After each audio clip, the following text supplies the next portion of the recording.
Dünya sevgisi, eğer insan dünya sevgisiyle ünsiyet taparsa, dünyanın şəhvətləri ve lezzetleri, dünyavi bağlantılarla insan lezzet taparsa, bununla ünsiyet taparsa, qəlbi üçün bu dünya lezzetleri ve şəhvətlerinden ayrılmaq ağır olar. Ondan sonra ölüm barəsində fikirləşmək çətin olar.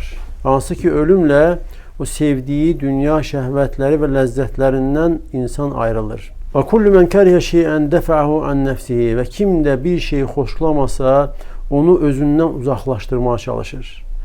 Ve insan da batil arzularla məşğuldur ve daim özünde arzular var ki öz isteklerine uygun yaşasın, müvafiq olsun ve beləcə dünyada qalmaq istəyir. Ve bütün bu arzuların da əsli əsası dünya sevgisi, dünya ile ünsiyet tapmaktır. Ve Allah Resulü sallallahu aleyhi ve sellemin bu hədisindən gafil qalmasıdır. Hansı ki Cebrail melek gelir ve Peygamber sallallahu aleyhi ve selleme buyurur ki: Ya Muhammed, iş ma şi'te fe inneke meyyit. Ey Muhammed, ne kadar istersen yaşa, sen öleceksen.